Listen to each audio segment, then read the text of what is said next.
Yo, happy Saturday to you. It is Shawn Grant here holding it down for the three-piece, which is really just a one-piece because my co-host left me. I don't know where they are. No, I'm just playing. I know where they are. PK got some other things that she's getting into this week. And Jamal is being a loving husband and doing the in-law thing. So it's me here holding it down for the team. But I do have an assistant to me. Got my homie T here. What's going on tonight? How you living today? I'm good, man. Glad to be alive. It's glad to be alive. We're both in here, kind of mourning a sad day in hip hop because we just realized that we can't be friends of Fabulous no more.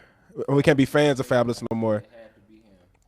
We've been for those of you who haven't really been keeping up with the whole situation. Late last week, a report came out that Fabulous has been abusing his baby mom, Emily Bustamante, also known as Emily B, who's on Love and Hip Hop, and a couple of other places. And then the report went more in depth, in which they said Fab punched her 7 times in the face recently, causing severe damage to her 2 front teeth, which she eventually lost. So she has to go to the dentist. On top of that, it went on to say that Loso got into an encounter with Emily B and her family as they were trying to retrieve guns from their home to hopefully not cause much more damage and whatnot. But as of this morning, a video comes out of that encounter with Fam waving what looks like a knife at both Emily B and her father and telling her father that he has a bullet for him and other threats and shit. Long story short, 15 years of Loso fandom is gone out the window because I can't be out here supporting the women beaters. Yeah, man. It's rough, man. Like I said, we have to cancel him. You know what I'm saying? Yeah. We can't condone this going forward in our culture. This, toxic masculinity or whatever the case is. Exactly. And I kind of feel bad personally. I'm gonna keep it real because at first I gave him the benefit of the doubt too. You know what I mean? So for it to be really all of this, it's like, damn, bro. Like, now you can hear his kids crying in the background and all that. It's like, and I think that's what's the worst part. Like, you hear the kids crying. So they're watching your dad chase. You disrespecting the mother, your children, your elders being her father. You know what I'm saying? It's a lot going on. There's so much. In that one clip. It is. And then what's crazy about it with him, this is something that, for me, I would say that you wouldn't expect that from Loso. Because he always carries such like a real cool demeanor. Like, he's always a chill ass, suave, cool, laid back person. You ain't really never heard of no Loso beefs. He ain't never really gotten into no shit out. And then it's crazy, and like he's in here beating up his whole baby moms, and that shit is not cool. And you can never judge a book by its cover. To go, the old black lady said that once upon a time. I feel like, Yeah, you're right. You don't know what people do until until you know. Exactly. You can't cast judgment on people just because you see them in their professional life. Exactly, and that's crazy. So, also in the documents, and these documents didn't come from anywhere like a Famous or a TMZ or anything. These came from the state police of New Jersey, in which they said, in the confidential, we could not locate the guns. The defendant left the house, but not before informing the victim, her father, and her brother that he had a bullet for them. Okay, Loso. So that was in the police report. Yeah, that's directly in the court documents. Yeah. So yeah, it's sad day, man. Yeah, it's sad to say that. And let me tell you, like, when it first came out, when I first saw the report earlier in the week, and it said Loso turns himself into police on domestic violence, and I looked at it, and then I opened the report, and it said he turned himself in with being accompanied by his lawyer. I said, oh, he did that shit. Yeah. I'm like, he did that shit. Like, he knew if you had time to contact your lawyer and schedule your appearance and your turn in, you did it. It was clear. We watched it the other day, and like Ebro was like, I mean, did he just grab her? Or, what I'm saying? Everybody was trying to be like, nah, dude didn't do it, But now they go, what's the girl named Vanessa, Miss Kaepernick? Yeah. And they gonna have to really get with Fab live today. Everybody got to get with dude today. Yeah, like Fab has to get every ounce of every bar and every lack of support going forth now. If we, like we were saying earlier, if we want to look at Kodak and be mad at him for beating women and abusing babies, and if we want to look at XXX, more critical because he a OG in the game at this point. You know what I'm saying? Yeah. 35 plus. You know what I mean? Definitely. With high age is, but with these kids, it's one thing thing because it's like we got so many kids in hip hop that's just lost completely in bad situations trying to make it out. And exactly. we want to publicly judge them and talk bad about them for being dumb, but that's why we like them. You know what I'm saying? Exactly. You only like them because they ignorant as hell and don't give a fuck about nothing. And then on the other hand, you want to judge them and be critical of them. But when it come to people like Fab, you know he know better. You know what I'm saying? Mm-hmm. Well, obviously not, but you know, you gotta hold dude accountable for that. Yeah. He have it because he one of our real, like, Hall of Fame dudes in terms of coming from that cloth, New York bred, real true MC lyrically. You know what I'm saying? Exactly. That love. So. Exactly. Well, let's move away from Loso and move on to a New York artist who is getting ready to have a big week, and we'll see how this all unrolls for her. And that's Cardi B, whose album is coming up this week. It's scheduled to release Thursday, you know, that 10 o'clock window. And yes, but no. I'm excited because I'm happy for her as a person. Right, on a personal tip. Yeah, I'm not excited because I feel like this album is rushed. And to say rushed is a strong statement because we got Bodak Yellow last year in like February.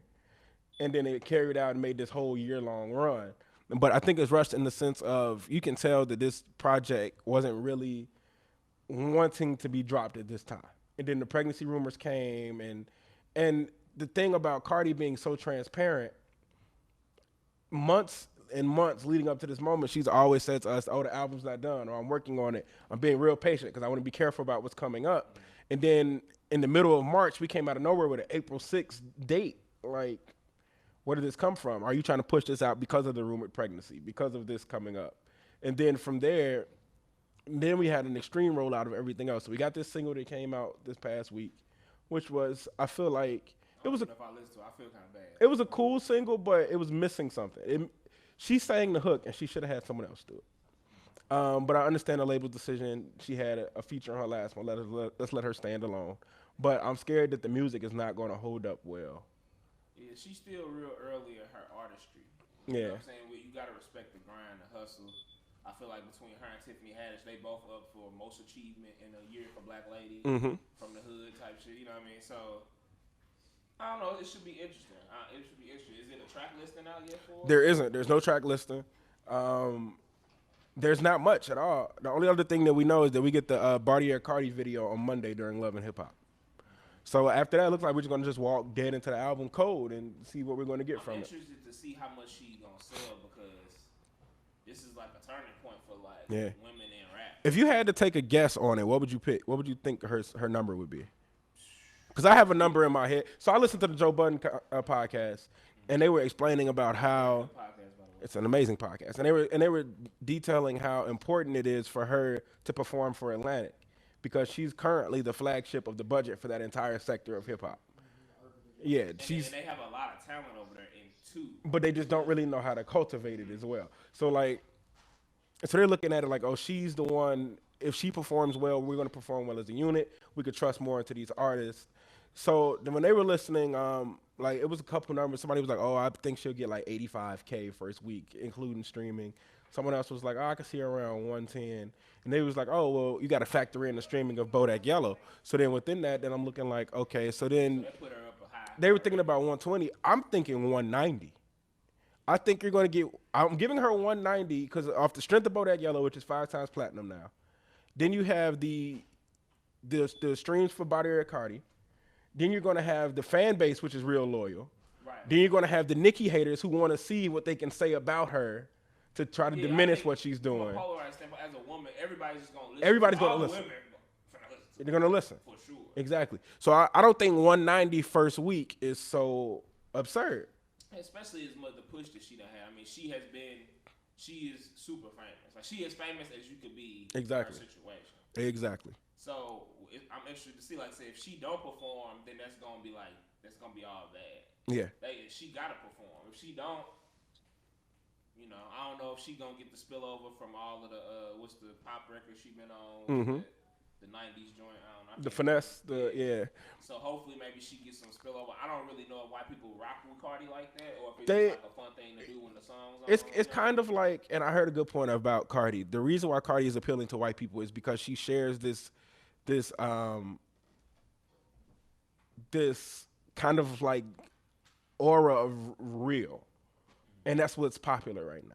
Like Tiffany Haddish is loved by white people because she's telling all these stories. She's giving exactly who we are. It's like this raw personality.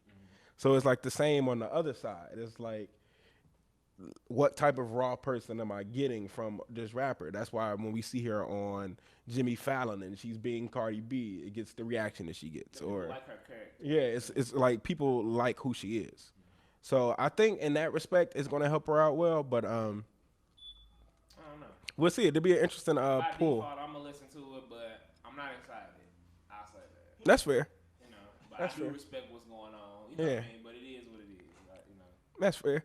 One more thing before we hop into some music. I know you're also probably happy for this as I am, but shout out to LeBron James, who's just tearing down records left and right.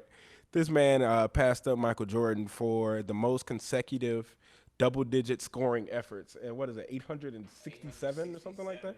Something crazy, straight games. And it was funny. I saw people like trying to diminish the accomplishment online. Yeah. Specifically, I saw Skip Bayless trying to diminish it, and it was like, Skip gonna go to his grave hating. he was like, that's the reason why we know him. yeah, he was like, well, he passed Michael Jordan, who took off 2 years, and then he was like, he did this and he did that. I was like, okay, but LeBron is still going. They try to punish him for what he not doing. Right. And what's the biggest telling stat to me was James Harden has been having is now one of the most creative offensive players we've probably seen in a long time ever. And he's Exactly. like 600 some games behind LeBron.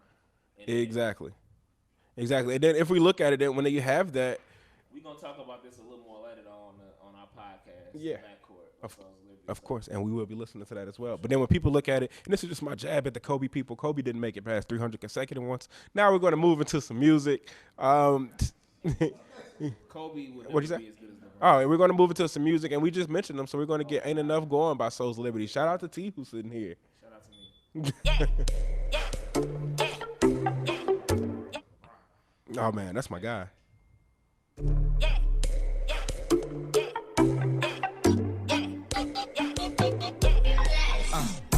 Let me slow my roll.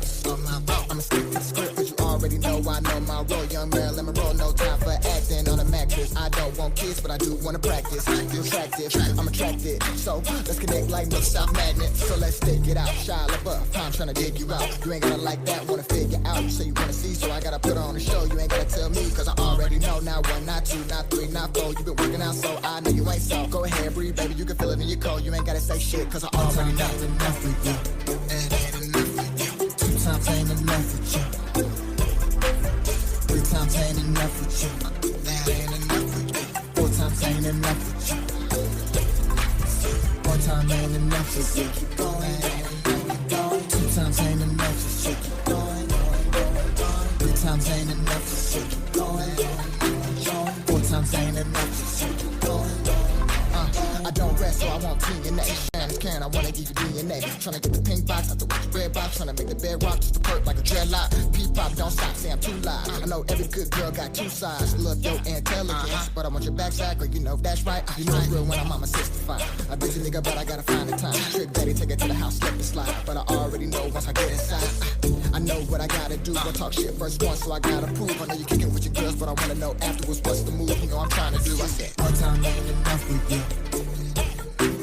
2 times ain't enough for you. Nah, that ain't enough for you. 3 times ain't enough for you.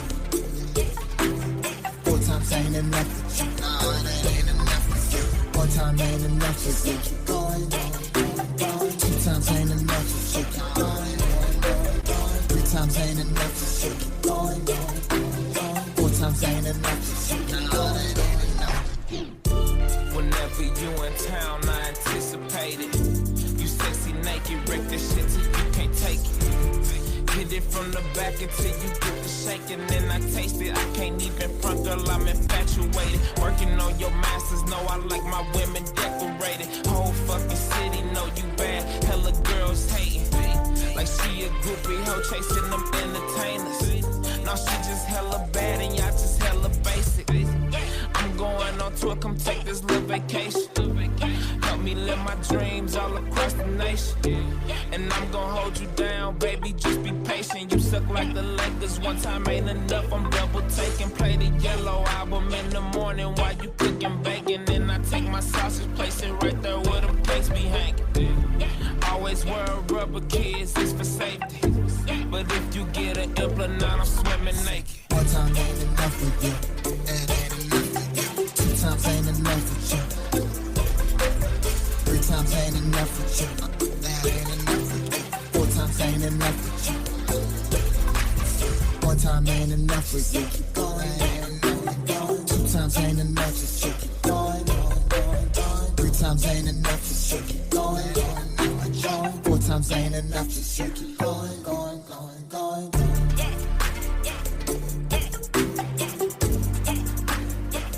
Back. All right, and we back. It's the 3-piece, which is really the 1-piece today. But yeah, no, we're back. Yeah, we got a couple business. We got T with his 2 cents popping in today.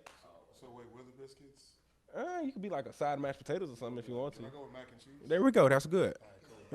That voice that you just got right there is the one and only Eddie Sanders. How you doing, buddy? What's going on, guys? How's life doing? Life is good, man. For the people who aren't familiar with you, go ahead and give a rundown of everything you do. I'm a music attorney. I'm a DJ, music manager, and I also help run East Room. Got it. I've been real drunk at East Room many nights. No doubt. I've been real drunk in East Room one night as well, and that was a strong evening. But yeah, Most of the stories of people that come to East Room. yeah, it's fair enough. Fair enough. So, what is the day in the life like for you? Like, how do you balance all of the roles that you got going? Still trying to figure out how to balance all of it, but all of it is a passion, and I enjoy it. So Mhm. it's like, you know, when you're doing something that you love, it's not really like a stressful situation. So Right. you can put in maximum hours to something like that. Yeah. So it's just like staying organized, calendars and all that. You know, with smartphones, you can put your schedules together. You know, got Mhm. Google Home now that yells things at me and tells me when I have meetings. So Alexa, be on your head. you know what I'm saying? Does that ever like freak you out with it being in the house and just randomly screaming out stuff? Like my homies are like, man, you know, the government's gonna listen to you, right? And I'm like, Talking about the I've government. got nothing for them to listen to anyway, so it's not like I'm trapping out the crib. So it's not like I'm worried about You're right. what's going on. So it is kind of weird though, but dope at the same time. To be like, yo, play some Thugger, and Then it just happens. just comes Yeah, on. that's cool. That's cool. That's cool. So, what are you working on primarily, like right now? Like, Primarily, most of my like legal work right now is mostly producers, Mhm. making sure that they're getting their copyrights protected. There's a lot of like licensing going on right now, Mhm. especially with all this Netflix content. So just making sure that producers are getting paid appropriately. You'll see a lot of situations, especially with streaming. These artists are going crazy with the streaming numbers, and they're doing amazing shows. But a producer doesn't get paid for artists when they go do a show or something like that. So it's just making sure that like the revenue streams for the producers are set in place. You know? so when you mention that, how hard is it to actually get the details that you need to know for that? Because I'm pretty sure that in order to keep money in or to save pieces, that they aren't actually distributing and placing in all of the information that they would want somebody to know. Right. Yeah, as far as like numbers, the only thing you really can see is like Apple Music doesn't show stream numbers, Tidal really doesn't show stream numbers. So you see Spotify numbers and you try and like get an estimate off of that. There are ways to track sales if you're within the industry and you have those back channels to check on those numbers. But a lot of it is just making sure that you set up that front end money, you know, so that's a nice advance. And another thing that I've been toying around with my producers is an aspect of like how labels are doing the 360 where we want to do, all right, we want 20,000 from you for this beat. You don't have to give it to us up front, but and with other realm that you collect your money from your shows, your merch, or whatever the case may be, you give us a percentage of that until you reach this 20K. So it's just another way to make sure that like the producer reaps the benefit of a popular song. So A lot of basically, producers get screwed over. Yeah. Like in situations, I've heard different situations where it's like, oh, dude might be on the come up and give somebody a beat, and it's the biggest song in the country, but he get his mama house broke, you know. I think Buddy that gave up the Panda beat gave it to him for like $250 or something like that. that's crazy. Like, and that That is record just went crazy. insane, you know. So it's like, all right, let's make sure these guys are, because they're really the backbone of hip hop right now. If you Yeah. think about it, you know, next to the chorus, like that beat is what really drives everything right now. Right. So when you look at that, you're just basically showing that how these companies are kind of like altering pieces like the 360 to still try to get over. Yeah, as far as like, yeah, I mean like that aspect of the 360 came into play, you know, because sales were down. So it's like, it's that culture vulturism to me in the aspect where they're like, all right, we're going to get a piece of everything that's going around here. And now you're seeing more than just labels doing 360s, like management companies and like PR companies are just like signing artists like to album deals. And you're like, wait a minute, you don't even have distribution. How are you going to make a claim to own this artist's music right now and take a percentage of it? And you're just providing the service. So it's like, it's really weird. A lot of these, it's really weird in the sense of like these middlemen that are coming into play now and just trying to like get their stake in the game, but not actually producing anything, you know? For people who don't know, who are some of your clients or past clients, or if you can speak on who they are? Work with a lot of producers like Them Peoples, Felix, Show You Suck was an older client of mine. Lily K was one of my first clients, getting her through Tidal. Done work with a lot of producers like Stefan. So when I say like the Vicks, the Chances, the Sabas, all of those guys that have production, those are my clients. Right. So just a lot of producers, and then I'm getting also into the fashion game as well. So Joe Freshgoods, Fat Tiger Works, those are clients as well. Joe keeps me super busy. You know what I'm saying? I'm sure. I'm surprised you're not at the pop-up this morning. Oh, that's what I'm going after this. Oh, okay. You know I wanted a shirt too. I'm actually, I think I'm good on the shirt. I think there's one tucked away for me, so I'll be okay. Definitely, yeah. No, I have a friend who's visiting from Columbus, and she was like, "Are you going to Fat Tiger for the pop-up?" I was like, "This is how I know you're from Columbus." I was like, "It's people outside lined up now, probably." Yeah, it actually looked like Beyonce tickets were on sale. That's insane. Joe really has the city on lock, so shout out to Joe. It's tight though that you impacting the culture in a law way. You know what I'm saying? Like a lot of people want to rap or go to the league, like 2 Chainz say, but they not trying to do the things that are outside of that are still in the same industry. Yeah. I mean, when I came into this industry, I was DJing, so these were like homies of mine. Like I came up in the era of, like the Cool Kids, Mano, Hollywood Holt, and all them. So I had the opportunity to be like, oh, I could jump into this rap thing and be a rapper, but it's like, all right, it's 10 people in this room, 9 people are rapping. I'm not going to be the 10th one. I might as well. I can still be a part of the culture and assist and drive the culture, but from a different aspect. So I try and show that to other people. I teach over at SAE, and that's one of my main things is like, all right, we got to build this infrastructure. We have enough creators. We have enough people like making the music. Now let's help like push this music essentially. Yeah, that's what's up, bro. Salute, man. How'd you get into DJing?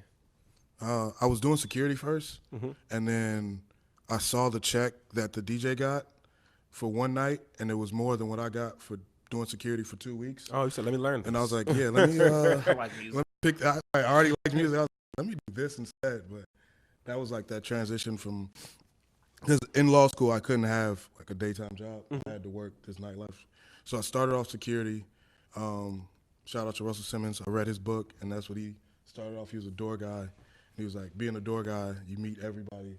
That's just your way into the culture, because everybody has to come through the door guy. So I started there, and then I just fell in love with like the DJ aspect of it, and I saw how well you could get compensated. So I was like, let me jump into this. Got it.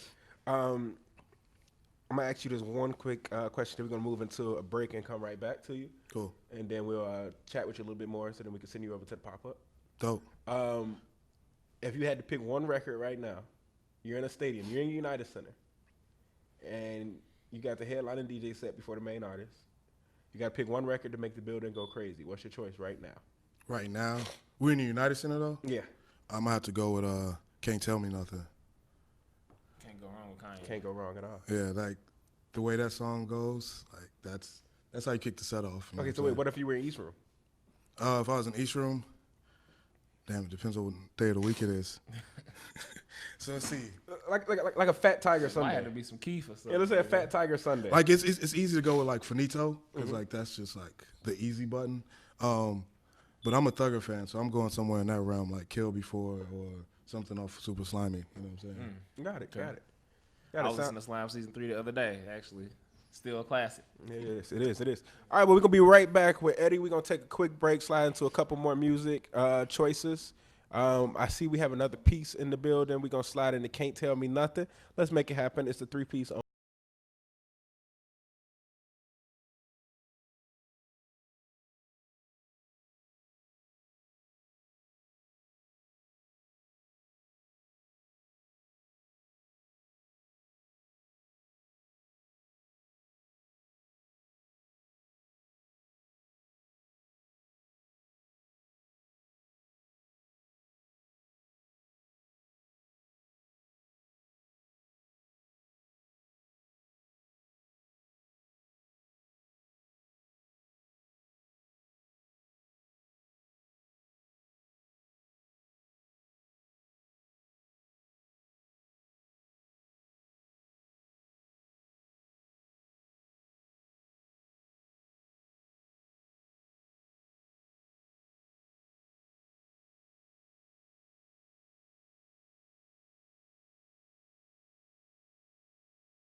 Till I get my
And we are back, the 3-piece on Mild Sauce Radio. The And mac 1 and piece. cheese. Yeah, and mac and cheese. The 1 piece has gone to a 2-piece because we have the gorgeous, beautiful, amazing, incredible Portia King in the building. What's up, everybody? Sorry I'm late. She did what all the rest of us wish we could have did and ran over the Fat Tiger to get that Joe shirt. I didn't get one. I was just there getting B-roll and shots and stuff. I went inside. I saw one. I didn't get one. It's cool. I mean, you still got to go where we would like to go. You know, I mean, I don't know. where Eddie's going next.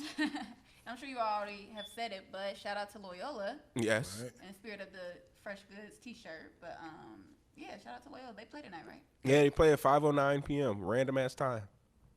It happens, you know how things Maybe start. the mother. What's the Sister Jean? Yeah, maybe sister picked that time. Nah, she didn't. They don't like her that much. NCAA still runs supreme. Yeah, it's like I think it's like they have 9 minutes of like that national anthem and all that stuff. Yeah, workout. Starts at so it starts at 5, but the tip off of the game is 5:09. Oh, okay. See, that's a very logical way to think of it. Thank you. Yeah, they pull it together in a certain way or two. But we're going to hop right back into our guests. We still got Eddie here rocking with us. Yeah. Yeah. That's the Esquire. Kicking it the on? hard way. So before we left, we went to a break talking about your DJing choices. Right. And how you would pick Can't Tell Me Nothing to rock the United Center. Right. And you said you would go Thugger to put the crowd in like East Room in the right area. Right. All right, so now we're going to move into your next area, and you said artist management. Right. Wait, before we jump into that, I have a question. So when I walked in, you were saying that you read Russell Simmons' book, and he talked about how he was a doorman at first, and that's how you get in, and that's how you get to meet a lot of people. A lot of times, some people will come up to me, or I know they've asked you, Shawn, like, well, how'd you get connected with so-and-so? How'd you get that job? How'd you get to do that? I stripped. And I never, I never thought about it as a way like being a doorman, because you're right, you're there and you meet everyone, you shake everyone's hand, everybody goes through you. Whether it's an artist or their management or their team has to check in with you Right. in order to get through the door. So what are some other ways that you feel are a good way to get your foot in the door? Because that was one avenue that I never considered. Right. A good way to get your foot in the door is to actually be a good person, and then when you're networking, don't make it about your business and what you like do for a living. Actually, like try and build friendships with people. You know, what is the saying? You'll make more friends being intrigued by what they do than trying to make them intrigued by what you do. So it's like actually like when you go into a room, I don't go in pitching like, yo, I'm a lawyer. I go in just talking about music. I go in talking about sports or whatever I enjoy, and actually like build a connection with the person. So it's actually like an honest thing as opposed to like, oh, I'm trying to pitch you on my business, because that just turns into like spam almost. Yeah. You know what I'm saying? And then when you're in the club, people try and come to you and talk about business. It's like, this isn't the time. Let's talk about what we're doing right now. And then on Monday, I'll email you and we'll talk business, you know? So just starting off like becoming friends with people. Yeah, you know? Random question for you. Since you brought him up, I have to move into something. Are you connected to Russell Simmons in any way? No. Okay, so this is an alarming article, and I want to get your in-the-moment reactions from everybody in the room. And he said, okay, so you know Russell Simmons has had his issues with like the rape allegations and stuff lately. A woman who is only identified as Jane Doe put a complaint filed in the Los Angeles County Superior Court and suing Russell for $10 million for alleged rape and intentional and negligent infliction of emotional distress, right? This is what it says. So she claimed that she met him, and he took her to like a headlining artist at Def Jam at the time for a show, and went backstage and everything, went back to his hotel. So this is what she says. When she met Simmons at the now-closed Clarion Hotel where he was staying, he allegedly asked her to show him some of the local clubs. When they later returned to the hotel, Simmons asked her to accompany him to his room to retrieve something and allegedly assured her that he had nothing sexual in mind, but he was dating a well-known model at the time. So, however, once in the room, Simmons allegedly shut the door and told her, "I'm going to fuck you." According to the lawsuit, when she told him no, Simmons responded by saying, "I'm going to fuck you or I'm going to fuck your son. You decide." That's wild. I've never heard nothing so wild in my life. And this happened when he was What year did they say that happened? Let's see. He said he was dating a well-known supermodel, so Kamora Lee. Yeah. They didn't put a, it said this is the second sexual assault, another suing him for 2016. So they didn't put a date around when he said, "I'm going to fuck you or your son," but that's a wild statement to tell somebody. It's wild, but it's I guess because his son was like, I guess she he replying on Her the son type is an of artist, maybe. Well, no, well, just he was trying to pry on the woman and as the son, like you love your son enough that you're going to have sex with me and spare your son. And I think that is that's some wild, sick shit. Okay, but now off of that, sorry, back to where we're going. That just had to be something we had to hop into real quick while I was still. So it's tough. It's two sides of that on me because I got the lawyer side of me, and then the personal side of me. The lawyer side is like, that's a complaint. Yeah. That's one person's story. You gotta understand, like, hear both sides. Of course, she's suing for $10 million, right? Mm-hmm. So she's not gonna put in there, oh, he walks in the room and said, hey, I would like to have sex with you. She's gonna definitely, you know what I'm saying, embellish in that. Right. But I like to hold judgment or reserve judgment until we actually have a court case. We have Court documents. You know what I'm saying? We have both sides, discovery, we have evidence. I'm not about Twitter jail or Twitter court. You know what I'm saying? Like, we've indicted way too many people. The court of public opinion is the just worst place based in the upon world. somebody putting out an article. Now, I'm not saying that Russell doesn't have a history of bad behavior shown, so I'm not speaking on that. But for this incident, you know what I'm saying? You got to actually wait and hear, like, what actually occurred. You know? Agreed. So hopping back into your artist management side. Right. And it's crazy. Like with the subject of like the Me Too movement, you can't, as a male, you can't be like, oh, no. You still have to show support, and I'm definitely there for anybody that's been abused and all that. But as a lawyer and as a person, we still have to understand like there's both sides. Definitely agree. Yeah. Definitely agree. All And right. motives. Yeah, that as well. $10 million, like, all right. So looking at your artist management side, what is all the work that you're currently getting into with that? Right now, I have a new artist that it's a new adventure, definitely, because this is the first artist that I started working with that had no music out. Excuse me, goes by the name of Mata. So we've put out 2 records so far with him, and it's just trying to. I guess my management approach is just more educational than anything. I just try and put people in better situations and empower them so that I don't necessarily have to be around. You know what I'm saying? Like, after a while, he'll learn the industry, and then he'll be able to step out on his own. I do the same thing as a lawyer. When you call me about a trademark or a copyright, I explain to you what you're actually getting filed. When we're going over contracts, I'm trying to break it down to you because it helps me and it puts me in a better position when my clients are more educated on what the situation is. Right. It's going to make you more money, and it's definitely going to make me more money. So, Well, I have a quote. So this guy that I follow on Instagram named Dex Millions, he tweeted something that was interesting to me, and it relates to this topic. He said, "It's easy to sign an artist that's hot already, but that's no fun to me because I like artists that I can build up and develop and turn into stars." So do you feel like there's been a shift in that nowadays where because you have YouTube, you have so many other avenues to be exposed where record labels are just signing people after they're already hot as opposed to finding someone, picking them, and then building up that reputation and talent? you definitely have artists, major labels sitting back and being like, yo, he's hot, I'm going to grab him. But then there also are a lot of these artists that they say are overnight successes, and people are like, oh, wow.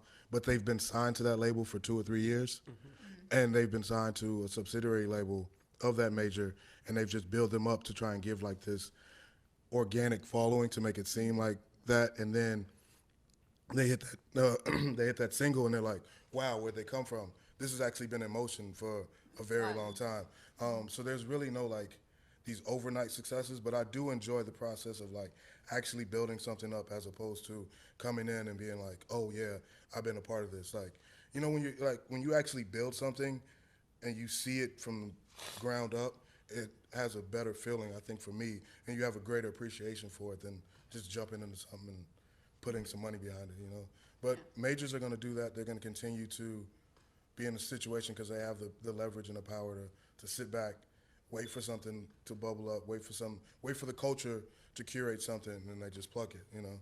They did the same thing when GBE and Sosa and all them were hot. They actually sat back, watched this whole thing, took the formula of Chicago music and how drill music was sounding and just started applied it to everybody else. everyone else. So now you listen to the radio, everybody either sounds like Sosa or they sound like Fredro. And now everybody's trying to take the valet flow. So it's like they just sit back, look at Chicago's culture, absorb it, and then just try and make money off of it. You know? Yeah. And the funny thing is Chicago has such a diverse culture, so many different sounds, and it's interesting to see it be replicated on a larger scale. I knew it was over when I heard Tory Lanez do a Chance ad lib. Seriously. If you listen to his new album, he drops we listened to it, and he drops a Chance ad lib like mid beat shift, and like I was like, wait a minute, like hold on, and he did it twice, like he did it back to back. Like if you didn't hear it the first time, I did it again. Didn't he say he was the greatest entertainer? He says a lot of wild shit. Yeah. He's also in a beef right now, but that's a topic for later. What is his beef? concerts are interesting. It's R&B beef, yeah. It's But have you definitely all R&B. seen Tory live? I'm not saying he's the greatest I saw him entertainer, I but saw him he's Lala. interesting. Was he Lala last year? Or was that 2 years ago? Last year, yeah, whatever. And he did go crazy. He went to the middle of climbed up the pole, and was just in the middle of the ring. I told you the best way to get on is stripping. I've seen him perform twice, and one time I've seen him walk. You know, people crowd surf. Wait, what did he say? When he said he climbed on the pole, I said, I told you the best way to get on is stripping. No, but I've seen, he said verbatim, like, y'all know crowd surfing. Well, I don't do that shit. I'm about to walk the crowd. Yeah, And he did walk on that. people. He Yeah. could walk the crowd, and I saw it at Reggie's, and I think I saw it at Lala too. So I wouldn't say he's the most. Yeah, I wouldn't say he's the most entertaining, but that was entertaining, especially when there was no more crowd to like hold him. He just had his one bodyguard, like a cheerleader, just. But you got to put in perspective. He's definitely 4'8", like 110. So walking on people is not difficult for him. You know what I'm saying? Put my big 6'3", Right, 240 ass. Let 2 Chainz. People were dying. You know what, but really quick, the wildest thing I've seen as far as like crowd surfing or putting things over the crowd, there's two actually. It was 1 year at Lala, and they picked this guy up in his wheelchair and was surfing him in his wheelchair. I definitely think I saw that show. What set was ASAP. that? It was ASAP. Yeah, that happened. And then at Pitchfork, during ASAP Ferg show, they picked up a full dumpster, and they surfed it across the crowd as trash just spilled. That's drugs right there. That's on everyone. Like, by the time we got to the end, it was empty. This is why everything just pouring out on people. This is why I don't go to like Lola. I'll go, but I'll be on the outskirts. No, you have to put me in the Or be media backstage. section. Yeah, I'm definitely at the Red Bull tent chilling, watching it on the TV. Right? Yeah, no. There's too much drugs and so much. And people from Bolingbrook that are just in that crowd that I can't deal with it. Naperville drugs and throwback Vancouver Grizzly jerseys. It's just too much. I can't deal with it. And then for some reason, I'm always the one they look at and say, "You got drugs? You got drugs?" Bro, you the feds right now? I literally it's someone standing next to you in the crowd shooting heroin into their arm, and you're just like, what the fuck is going on? Yeah. I don't want no parts of that. You can leave me alone. I don't know if I've ever seen a Freebase, but that's you've been wait. There's one. Right, he's at the Kings of Leon show or something. I've seen some things. No, there's one festival that comes here. It's not Pitchfork. It's not Lala. I think it's North Coast. Yeah. I was there once, and I just wanted to stay in the background the entire time. Like, all the cameras and shooters, like, go do your job. I'll be back here, because I went out there one time. It's 90 degrees outside. Do you know how many stuffed animal outfits were out there? People were dressed as stuffed animals in the crowd. That's wild. Blowing flame. Like, I saw fire coming out of people's mouths. They weren't a part of the show. Hey, Jake's people crazy. Right. Yo, Jake's people crazy. You don't see none of that at Afro Punk. Yeah, Jake's people crazy, man. Them your cousins, Jake. No, but it's interesting. You said that you're the one that everybody comes to ask for drugs. Yeah, I'm straight, bro. It's interesting because, like, even just it's the little things. When you get in the Uber and they automatically turn to a hip hop channel. You appreciate that? Yeah, some stereotypes are cool. You're right. Putting on Power 92, thank you, bro. All right. But you don't know the mood. What if I like? Sure. Now, there is times when I'm leaving each room and they'll put on rap and I'm like, bro, I just want silence. I don't need no music right now, bro. I'm good. That's hilarious. As a DJ, what's your favorite kick out track? Like, when it's time to go, you need people to leave. Like, what's your favorite song to go to that you know no one will stick? Never would have made it. Yeah, no, I don't. It's not a kick out track, but I always like to end with Spodie Dobie, Oh Delicious. I just butchered that, but the Outkast record, you know what I'm saying? You know, Yeah. You know which one I'm talking about? Wait. Yep. And then just shut off the music, because then people will leave. Yeah, or if you really want them to leave, I put on Journey, Don't Stop Believing. Okay. You know, I was because you just gotta shift them right quick. Like you gotta go from Finito to Journey, and they're like, wait, What is this? what's going on? They instantly like, What's going on? I can't wait a smack minute. somebody to this. I was at a spot and all of a sudden the song started going. I'm like, hold on, is this? And then it was like a movie. Somebody next to me finished my sentence. They said the Jurassic Park theme song, and it was, and we immediately got out. that's Velociraptor was about to come footwork the whole section up. Somebody could remix that track into something dope. I saw a thing where someone took Jeff Goldblum's laugh from Jurassic Park and turned it into a trap beat that is now a rap song. What? We have to find that. yeah. You can find it real fast. But yeah, it's a trap beat that they made that then was made like Jeff Goldblum's voice. Huh. Interesting. That's my 2 cents. Yeah, no, it happens. No, it definitely happens. When you mentioned it, you said this was the first artist that you were working on that didn't have music out prior. Yeah. Just for more background on you, who are some of the other artists that you worked with that people may have been able to find easier? So we did the Lily K project, which was Ruby. So with that one, we put that project out. It was when Tidal first was launching. You know, Tidal got that crazy backlash when they put out that commercial with Nicki Minaj, Jay-Z, and all that. And everyone was like, oh, they're just about big labels and all that. So we approached Tidal. And she was the first Tidal Rising artist from that because they were like, this is perfect, indie artist. So now that's called Tidal Discovery. So working with her, Show You Suck was another artist that did management with. BBU. That's actually where I got my start, was with this group called BBU. I don't know if anybody's familiar with them because we actually were pre-SoundCloud, so there's not many links out there for us. But management with them. What else we got? Those were the main three when it comes to management. Most of the other work was on the legal side. Got it? You know? Who's your favorite success story of an artist? Two, Joe, and because I've seen his growth from like the first T-shirt to now, so I'm super impressed, and that's literally like when we're done with that, that's gonna be history. And then my lady, she's also a designer, Alex Carter. Her progression from like saying, okay, now I want to do this, to actually putting jackets on Erykah Badu, putting jackets on Chance, and it's like, okay. It's all like, that's why I say I love to see that from the very beginning aspect as opposed to jumping into it when it's hot. So those are my two, like, because they're very good friends of mine and close to me. So I think that resonates very well with me as far as like seeing success out of them, you know? Okay, cool. You gotta show support to the people you love and rock with. But yeah, I think we're about to get into another break. So as always, you are tuned into the 3-Piece on Mount Sauce Radio. But before we go, where can we find you at socially? Where's your office? Where can we give you more money? Okay. Well, not me. I mean, this is free now. You my friend. So at nighttime, I'm upstairs at East Room. Got it. But during the daytime, on the first floor of East Room where my office is. So I'm typically in Logan most times. This is Esquire on Twitter, Sanders ESQ on IG. SandersESQ.com is the website. Eddie at SandersESQ.com is the email. I think that's pretty much covers all, right? Okay. We got it. And we'll be right back with more me and Portia. So I'm out of here, I'm done? Yeah, if you want to. Oh, okay. You can stick around if you like. I'll chill for a second, but All right, cool. I didn't know if I should say my goodbyes or anything. Your choice. I mean, hey. All right, cool.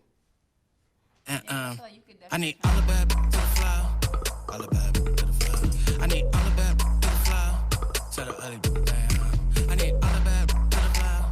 All the bad to the flow. I need all the bad to the flow. All the bad to the flow. And we go. Bring it back, bring it back, bring it back.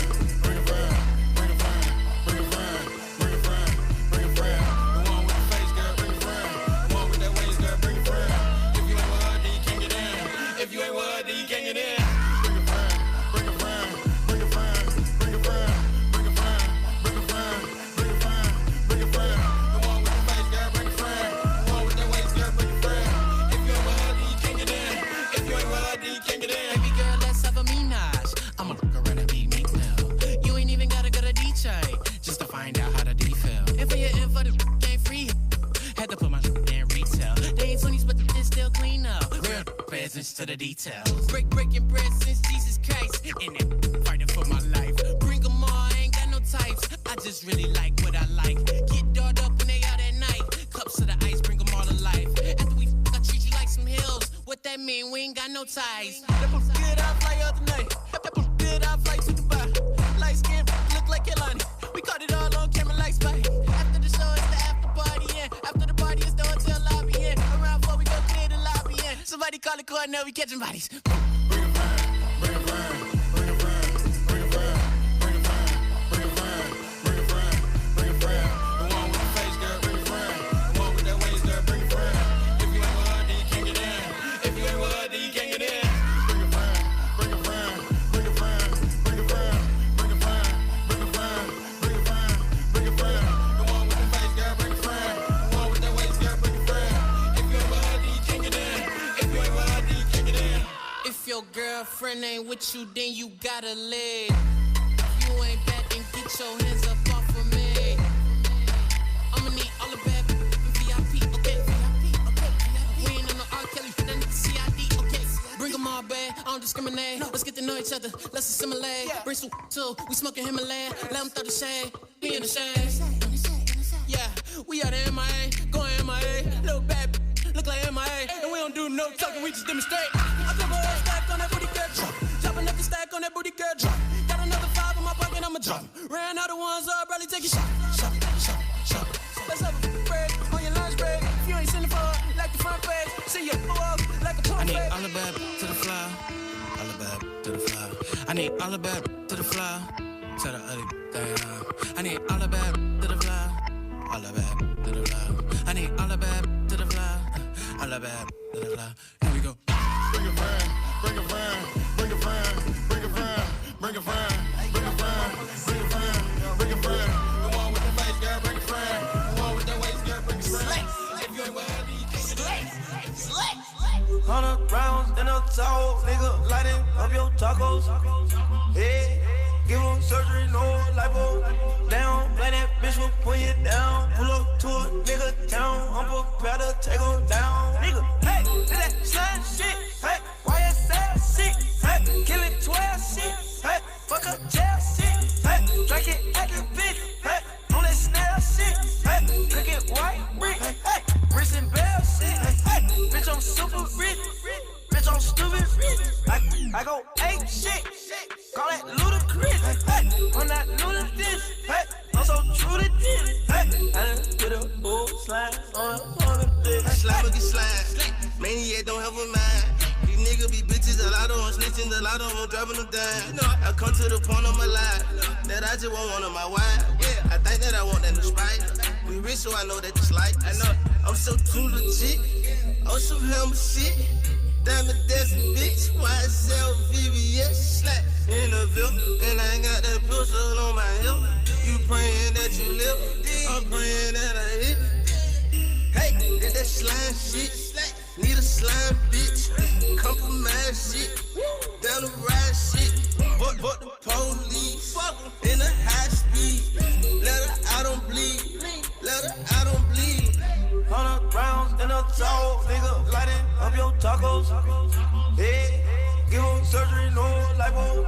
Down, let that bitch will pull you down. Pull up to a nigga town, I'm prepared to take 'em down. Nigga, hey, did that slime shit, hey, YSL shit, hey, kill it 12 shit, hey, fuck up jail shit, hey, drink it at the bitch, hey, on that snail shit, hey, cook it white brick, hey, bricks and bell shit, hey, bitch, I'm super rich, bitch, I'm stupid rich, I go ape shit, call that ludicrous, hey, I'm not new to this, hey, I'm so true to this, hey, I done put a whole slime on a roller, hey, got banana clip for all these niggas acting money.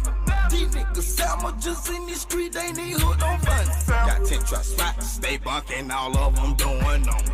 They just be talking, I swear these little fuck niggas don't want me. I'm weighing up my money and I'm still in the trenches. Working calculators when we fuck with weight, we call them bitches. Got burgers, local, true, they with me. Banging neighborhood 6, tight low, still fish. I get it, I help it, I get it on my own. They progress said they got me so high, I swear to God, I don't in my own damn zone. I'm high. $1,000 local loan. All of these extras up off of your home. And it feel like the dome. Hold up, contract boy calling my phone. Man, I just sold them. 100 rounds in a soul, nigga, lighting up your tacos. Yeah, give them surgery, no lipo. Down, blame that bitch for put it down. Pull up to a nigga town, I'm prepared to take on down. Nigga, hey, do that slime shit, hey, YSL shit, hey, kill it 12 shit, hey, fuck up jail shit, hey, drink it at the bitch, hey, on that snare shit, hey, cook it white brick, hey, bricks and bell shit, hey, bitch, I'm super rich. She don't like it when I'm not around. Yeah, I keep shooting off like 100 rounds. I keep shooting off like 100 rounds. Yeah, know you came here for a reason. Go up on them, it's your season. Ball on them bitches like you supposed to. They can't even get close to you. Watch the way my engine set them car alarms off. Bought the Vickies just so I could watch you take them off. Damn, man, we went so hard last night. Yeah. Yo, what's up? Welcome back. So, one topic we chimed in on during the break, and which you want to pick back up on air, is the whole situation with Laura Ingraham and her whole take on, or how she's received backlash for another comment, but completely different target than when she said to just shut up and dribble to LeBron James and Kevin Durant. So what do you all think of now, her getting backlash based on making a comment to one of the students or survivors from the shooting in Florida, and now she's losing endorsement deals. Now it's affecting her money, and she's come out and made a statement about it. What are your thoughts on getting a reaction from that perspective as opposed to the shut up and dribble comment? What's interesting for her is I think it's kind of accurate for how they did it, simply because her telling LeBron to shut up and dribble is just a fact of her opinion of what a basketball player should do, opposed to her disrespecting someone who's a victim of a national crime. That's going to hit home for more people because that person is actually like affected by something and not just trying to provide her own feeling of stuff, you know? Yeah, no, I get it. It's her audience. Her audience isn't just African American people, but when majority of people, or when you say that to a black person or a professional athlete who is black, you're offending just his target audience, which isn't her target audience. Right. So maybe I'm looking at it from an endorsement deal as an advertiser. So as one of the people who pulled the plug, when she made the comment about basketball, it wasn't necessarily offensive to her audience or their audience of who they're paying to shine and see their product. But when she made the comment in general, it offended everyone. Right. For me, it's the same way you look at, we had the Black Lives Matter movement, protests, and everyone was telling those kids, there is no issue, shut up, go back to school, what are you worried about? Mm-hmm. And nobody really rallied behind those kids. Nobody cared about those kids in the moment. But once the Parkland shooting happened and we had March for Our Lives, we had this huge rally around those children. And it's like, I just call it what it is. You know, it was black and brown on this side, and March for Our Lives is more of a suburban white situation. So more people, like you said, rally to that. And like in these businesses, they care about that bottom line. They're like, they didn't lose money from NBA players in the shut up and dribble comment. But when you have that 40-year-old white woman that actually uses all of these products and I don't like this, then they're going to be like, okay, now it's time for a change. I agree. And it's kind of insulting to me, like, to see that happening. And then we continue to say, we always use that adage, oh, well, we know why it's like that. Oh, we know why it's like that. But we never call it on its face racism. We're always like, oh, that's just the way America is. But how long are we going to continue to say that, you know? Yeah, because like, so she's actually off air this weekend, and they're saying it's an Easter holiday. Fake vacation. For the holiday or whatever. But I agree that with bitch don't celebrate Easter. She ain't holy. No, but She's just a hoe. Right. Satan don't celebrate Easter. That's hilarious. But it's just interesting because it goes back to MLK. What's offensive or disrespectful to one group should be offensive and disrespectful to all groups. Right. Because if somebody has the audacity to target one particular group, black people, black athletes, then it's free range for all y'all too. Everybody else, y'all can get it too. And the other thing with the March for Our Lives movement, I watched some of it, and they were also on behalf or benefiting or speaking up for black lives too. Because a lot of the time, black lives, we're being killed by each other more than likely through a shooting because of guns and it being accessible or easily available, or not so much tracking of it on just state levels because it's a federal kind of thing. So I think it brings light to the entire picture of not just these little white suburban kids, but also touching on trying to be inclusive of gun issues, period. Right. I don't know. I see your point, and I do see them putting that out there, but I don't know when it comes down to it that when the reform happens, that's actually going to be addressed. They're using that to get the black viewership to say, oh, we're actually talking about your issues, but I don't in my heart believe that when we actually sit down at the table, we're going to have a seat to actually put out our opinions out there, And just from history and just looking at it, all the movements that have happened, all protests started from the civil rights blueprint. So all these other protests that you have, when you had gay rights going, you had women's rights going, everybody followed the civil rights format. But that black movement was the least to get reparations. Everyone else followed the format and has been very successful, and you wonder why, and it's only because of skin color. So it's like, all right, what's going to change in the 2018 argument when we sit down for gun reform? Because if we're going to talk gun reform, I want to talk police reform. Because I feel I'm more likely to get shot by a police officer than I am by somebody else. Right. So.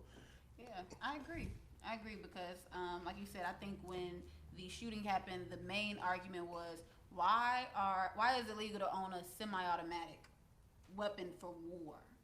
When really all it takes is a pistol to kill somebody. Exactly. And pistols and those forms of guns, like you don't necessarily have dudes riding around the hood with those semi-automatics. You have some, but they're not using them with the intent to kill a mass amount of people.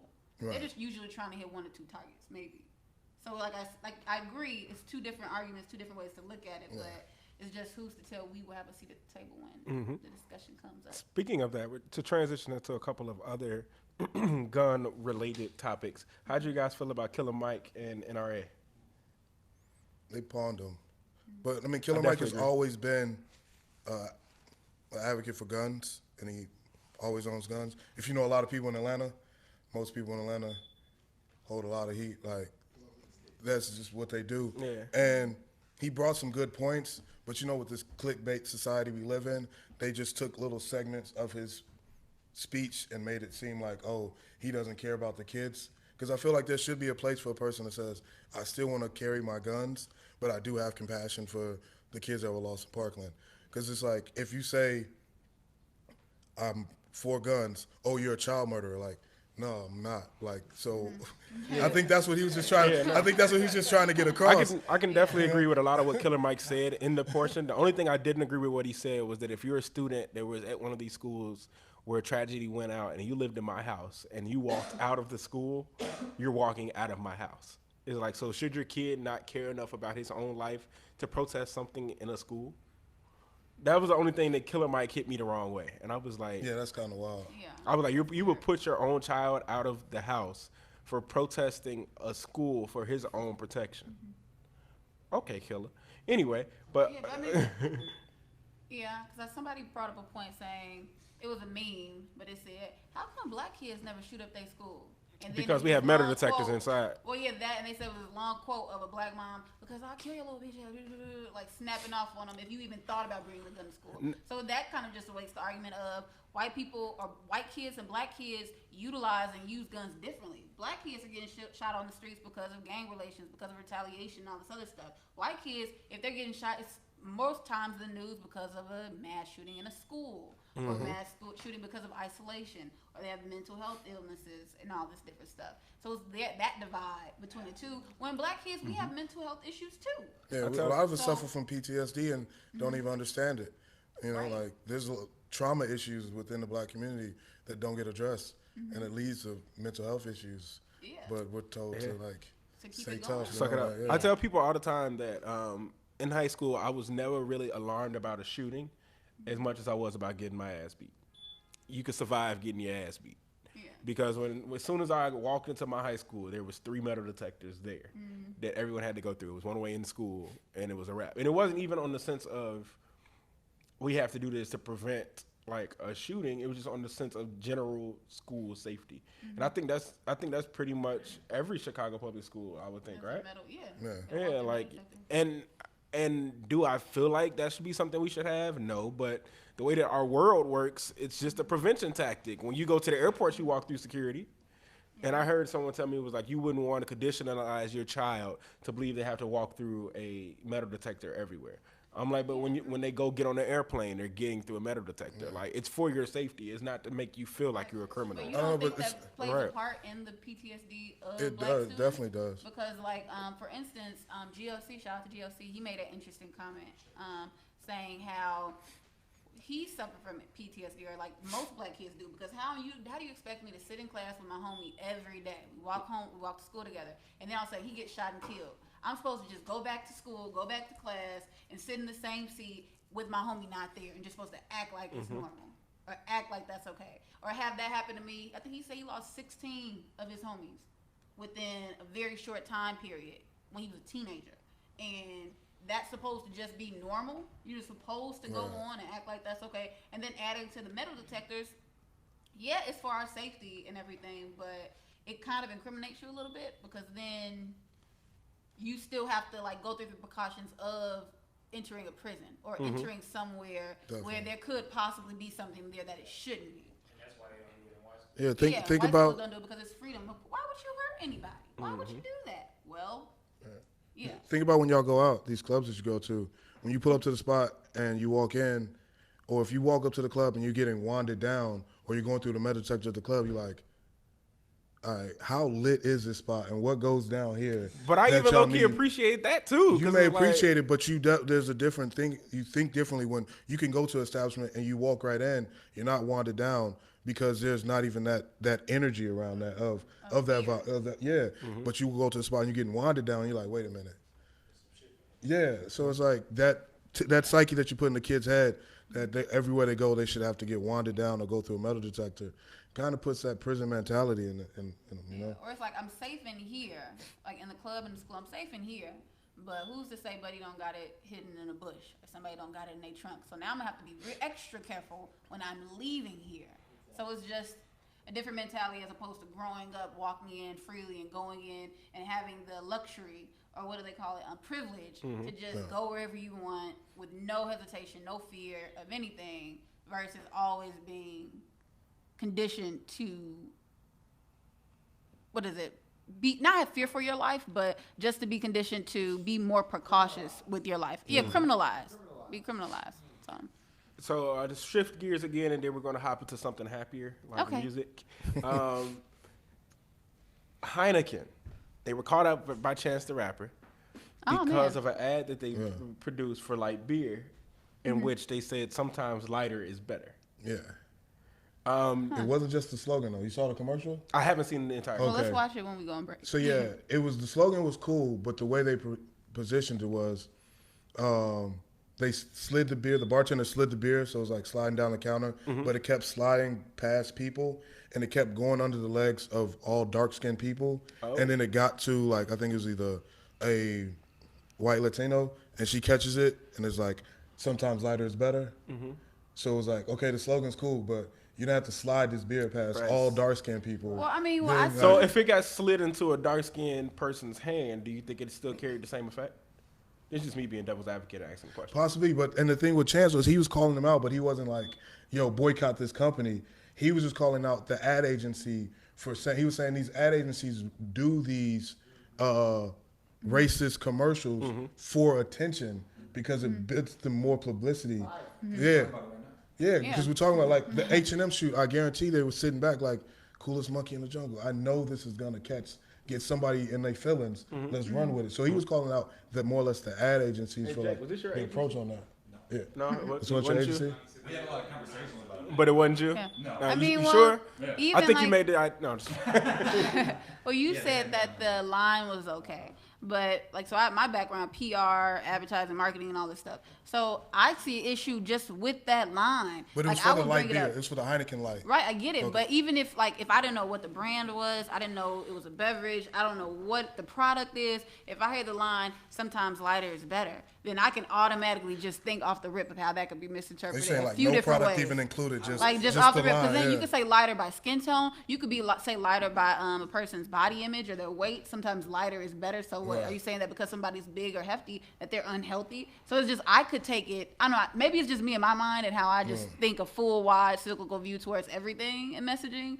But I would have took offense to it, and then to add the color range and the visual with it, that just Yeah. makes it a bit worse. It just shows the lack of color in these ad agencies or diversity. It's like we need more. We need representation Exactly. to sit back and be like, y'all might want to rethink that for a second. You know? Well, to be honest with you, like I do advertising during the day, and I was having this conversation with similar looking people to myself at work, and it's a very like whitewashed area. White people. You know what I'm saying? Yeah, no, but for real, like, yeah, like, but talking to them, it was interesting because I immediately saw what you said. Like, I'm like, oh, well, they just push us past a bunch of black people and said lighter is better. That seems weird. Nobody saw anything wrong with it. Like, they had a whole argument with me about, like, no, man, what do you mean? That's just bad casting. It's like, Well, it's representation, because if you don't have somebody in the room or at the table to go against it, then it's going to be yes gold all the way. Yeah, man, I'm not the one to, be like, really? You guys don't notice this? Yeah. But that just, I mean, like you said, it went to, you said like a lighter Latina chick. But the thing is, a lot of times they pass. They can pass. You could look at, I went in Mexico, you go to Mexico, and you would think you're surrounded by Caucasians, depending on where you are. That's the vibe I got when I saw it, and it went to her, and I'm like, they're even like playing the Latino community. Like, sometimes the lighter ones are better. Like, come on, man. And just shout out to Chance to be able to have a influence enough that all he did was tweet it, and then Heineken had to check themselves. Yeah. So. Yeah. Maybe it's good that people with those platforms do it, like Rihanna with Snapchat. Right. But she went in on them, though. It wasn't even like a slight tweet. She like went in on them. Who else is Snapchat is over. Yeah, I still love the filters though. It's quiet for Snapchat like it is for Fabulous. I saved the filters. Yeah, once IG story came, Instagram needs to step they filters up though. They don't have to. Yes, they are. That lighting, like if I were to take a picture right now with no makeup on, I could fix it easy with the Snapchat filter. I feel you. These are women problems. I was going to say, I'm natural gang over here. I don't even These are women problems. But then you got a beard too, so you winning anyway. But yeah, just saying. So we're gonna slide into some music before we let Eddie go and we get out of here. Okay. So we've had a outrageous amount of stuff that came out this past week. A lot. First up, like we mentioned it earlier, and we had the Cardi B single. Portia, did you hear it? I heard part of it. Okay, on and my your way thoughts? in. I think it's interesting because I remember we talked about this on our very first episode about her and Offset. and how that's not gonna last. They're Right. not gonna make it. And so for her to create a song about that situation, which is honest, which I feel like a lot of women will identify with off the cuff, either whether it's a current situation or a past situation. I'm just curious, like, is she still with him? I guess. I mean, So from that's my what we next know. question. That's my next question. So yes, she was creating a piece or a song in the moment of how she was feeling in that moment. But do you like the song? I want to give it another listen. So that's a no. No, I want to give it another listen. I want to listen. No, because That's the a thing no. is, when I was listening to it, got the sticky up, got the picky up. That's a no. well, no, but the thing is, I was listening to the words of it. I wasn't necessarily listening to it from like, man, can I bump this?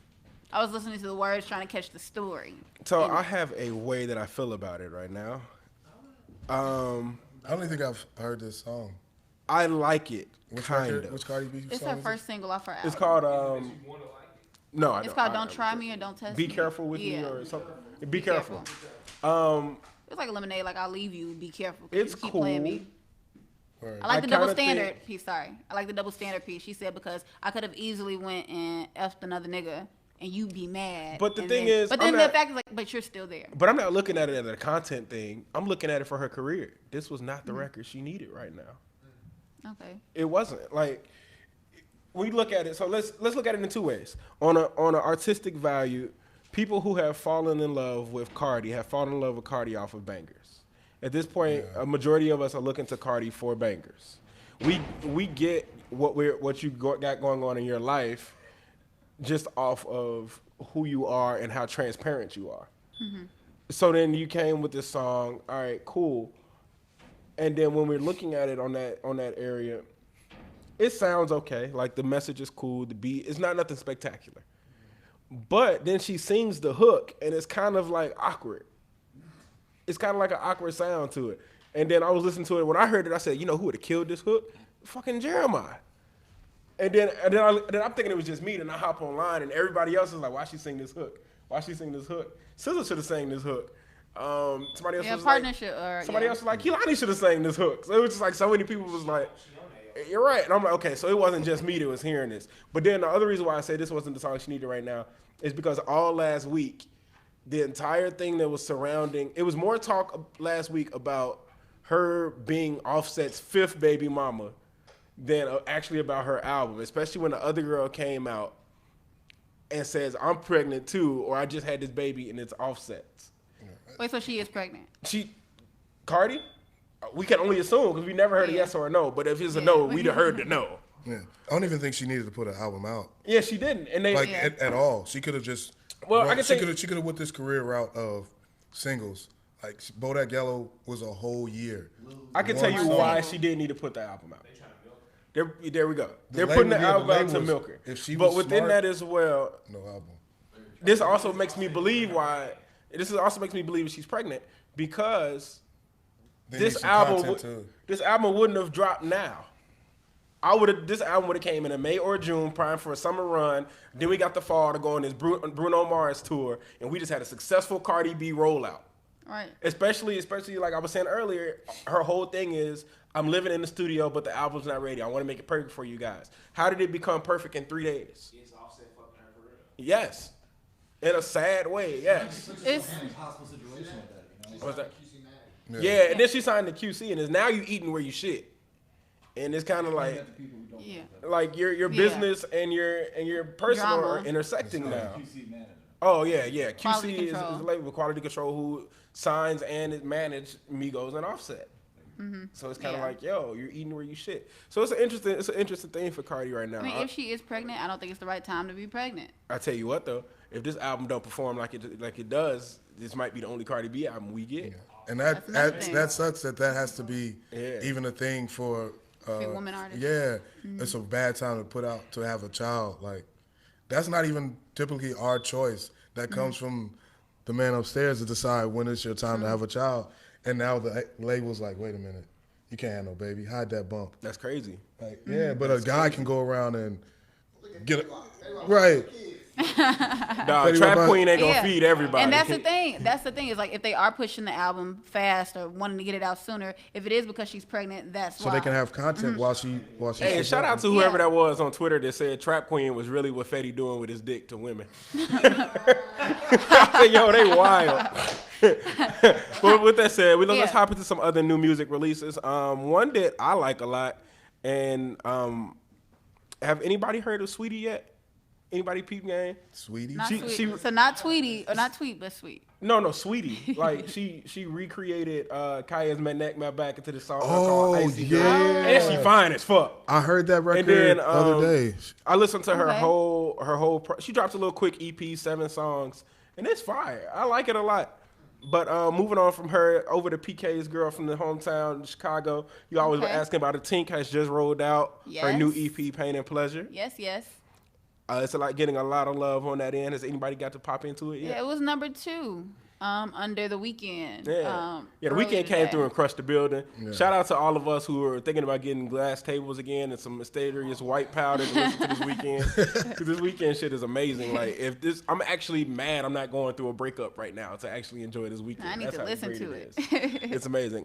For the people who may like some gospel music, Snoop Dogg actually did a real good gospel album. That shit I heard it's fire. That shit's fire. I heard it's like And Nice. and people, I think people got turned off by the idea of it because they were thinking Snoop is about to do an entire rapping gospel album. He basically did the DJ Khaled and got all of gospel superstars to contribute music. And it's 32 songs. Maybe every 11th song he drops a verse. Wow. Woo. And then he won. And then he Where's won. his achievement award at? And it was the number one album. Yeah, he's everything. And then it was the number one album on the gospel chart. And it's scheduled to be that for again this week. Yeah. And then he was on the Stellar Awards last night performing the gospel records. He's like the best Crip of all time. I think hands down, he is the best Crip of all time. Wait, but speaking of awards too, and to jump back to Amigos, that "Walk It Like I Talk It" video, It's fucking amazing. I think it deserves. Rick Wilson should be getting a check off that. Right. Yeah, no, he should. Yeah, because he definitely put that concept out there. But then Tyler had a video like this. People was talking about how Tyler had one last year, but I remember seeing Tyler's video, so I'm like, it didn't exist in my opinion. Like, Yeah, but the thing is, you need the song to carry the video, and if you could do both and put them together like that, that song they're just gonna worked win. for that. And Yeah, they're gonna win something. They wore heels. Yeah, speaking of videos, did anybody see SZA's Broken Clock video? I haven't. There's a Marvel Easter egg in it. Like they threw the I don't know. They threw the aircraft from Black Panther in the video. Like in the very end, like outside of a strip club. What? You gotta watch it for it to make sense. I seen a World Star Clip scrolling. Yeah, you gotta watch it for it to make sense. But like the aircraft from Black Panther is in it, like outside of a strip club after SZA got her ass beat. It's a real interesting video. Man. But hopping back Her into ass some music beat. on the R&B side, Ro James dropped off a new EP, Smoke. Any Ro James fans in here? Yo, it's fire too. I He can picked see right that. back up from where the Cadillac joint left off. That Okay. shit cold. Me and PK had the privilege of going to dinner with Trevor Jackson on what Yeah. was that, Wednesday we went? Yeah, he has a new project out, Rough Drafts. Rough Drafts Part 1. And then we went and caught his show, him and Justine Skye. Yes, I never seen her perform live, but that song "Heaven" Yeah. has been in rotation. Yeah, her on my album's playlist. fire too. It's Ultraviolet. Another album that caught me off guard, and I didn't expect anything from it, was Chloe and Halle. Or is it Haley? yeah.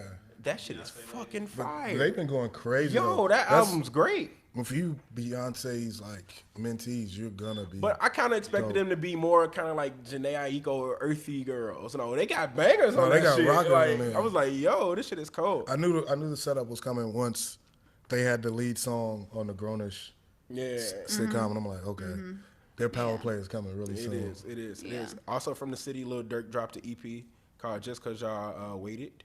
Yeah, he left Def Jam. Yeah, he's out. He's He's gone. a free man. Album wasn't bad. He's gone.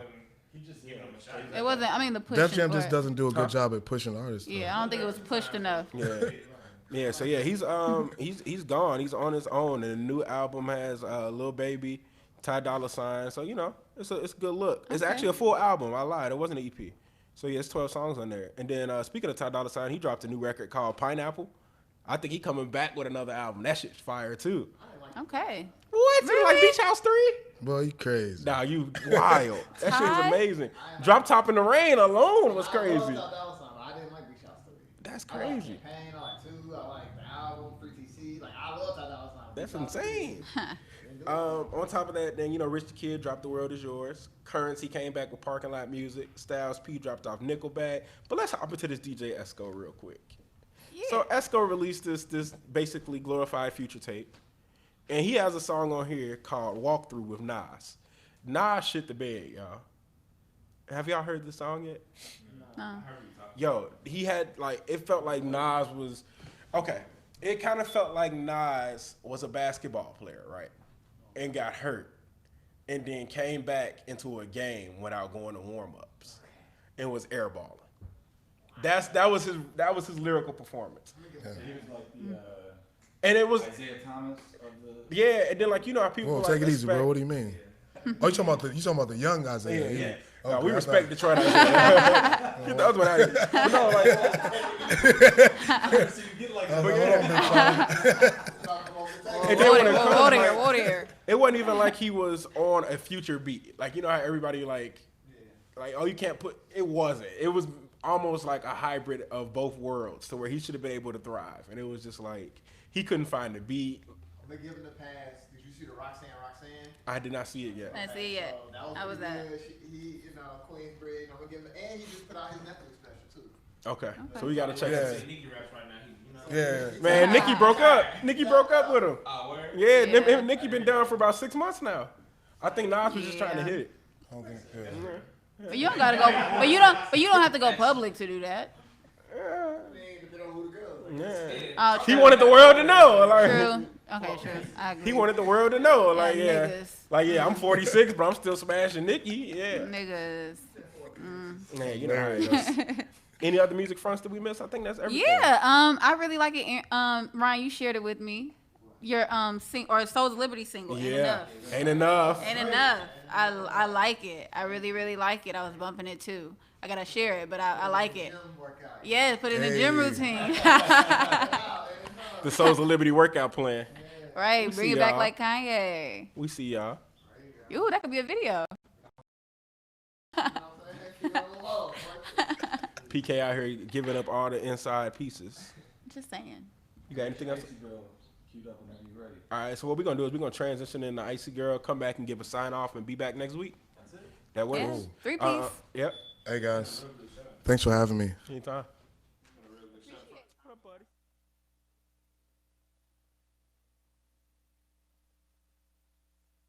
Can't stop, won't stop, get guap. 10 white toes and them Tory flip-flops. Manicures and pedicures, I'm always tip-top. When they say I'm not hot, all these lies need to stop. Cause I'm icy, wifey, haters wanna fight me. Never been the one get RP up on a whitey. Keep my hands clean, got some hitters moving shicey. Ask me if I'm rolling with some Gucci, bitch, I might be. It's very unlikely, my wrist ain't looking icy. Charging by the minute, cause my time is very pricey.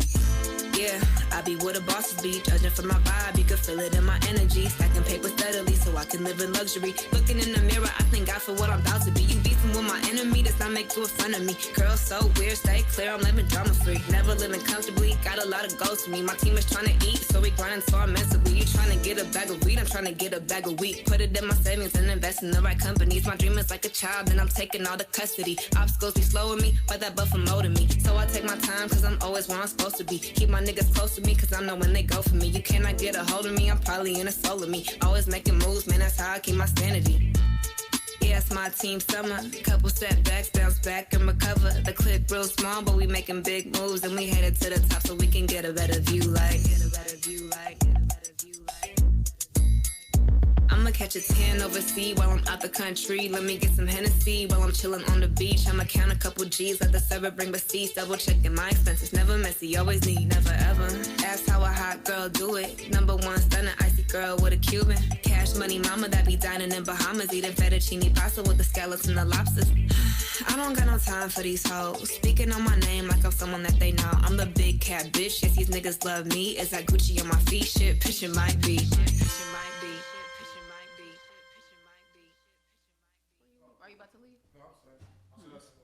And we back. It's oh, me and we just PK talking. here as the 2-piece of the 3-piece, Yo. holding it down. The mac and cheese is still got in the the mac and building, cheese but on he's the about to leave. side. I'm about to hit up Fat Tiger. Favorite side. Next week we get Jamal back, right? Yeah, might come back to Hey, so look, no. Next week is the roast of Jamal. Yes. So serious, like the roast of Jamal. We're giving him. Can we bring in stuff to put up here? Well, can we get some baby pictures of him? Yeah. Yeah, we're gonna put pictures on the screen. We're gonna do it like it's Summer Jam. We're gonna put you on the Summer Jam screen, Jamal. We're getting Jamal out of here next week. The first 35 minutes of our show next week will be dedicated to giving Jamal hell. Yeah, he missed 2 weeks. 2 weeks 2 in a weeks, row. bro. Yeah. I'm getting all my buttermilk jokes ready. We're getting him the fuck out of here. But with that said, I am Shawn Grant. You can find me at Shawn X Grant, and I'm sliding into the gorgeous PK.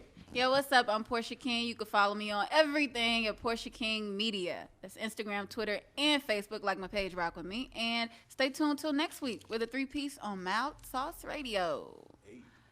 Yeah. Hey, Jay.